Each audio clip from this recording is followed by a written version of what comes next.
ഈത്തപ്പനയുടെ ഓല കൊണ്ട് കെട്ടിയ, ഈത്തപ്പനയുടെ തണ്ട് തൂണാക്കി നിർത്തിയ,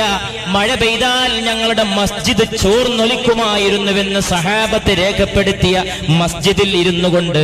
ലോകത്തിന്റെ പ്രവാചക തിരുമേനി മുസ്തഫ സല്ലല്ലാഹു അലൈഹി വസല്ലം പറയുകയാണ്, എന്റെ മസ്ജിദിനെ നോക്കിക്കൊണ്ട് ദജ്ജാൽ ചോദിക്കും, ആരുടേതാണ് ഈ വൈറ്റ് പാലസ്, ആരുടേതാണ് ഈ ഖസ്റുൽ അബിയദ്, ആരുടേതാണ് ഈ വെള്ളക്കൊട്ടാരമെന്ന് ദജ്ജാൽ എന്റെ മസ്ജിദിനെ നോക്കി ചോദിക്കുമെന്ന് റൂഹി ഫിദാ മുഹമ്മദ് മുസ്തഫ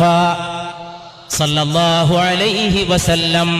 കൊല്ലങ്ങൾ കഴിഞ്ഞാൽ തന്റെ മസ്ജിദ് ഒരു കൊട്ടാരമായി മാറുമെന്ന്, അതിന്റെ നിർമ്മാണത്തിന് ലക്ഷോപലക്ഷം ഡോളർ ചെലവഴിക്കപ്പെടുമെന്ന്, അതിന് AC നിർവഹിക്കപ്പെടാൻ കിലോമീറ്ററുകൾക്കപ്പുറത്ത് എയർ കണ്ടീഷൻ പ്ലാന്റ് നിർമ്മിക്കപ്പെടുമെന്ന്, അതിനകത്തൊരൊന്നാന്തരം ഗ്രന്ഥശാല പ്രവർത്തനം ആരംഭിക്കുമെന്ന്, അതിന്റെ ചോട്ടിൽ ആയിരക്കണക്കിന്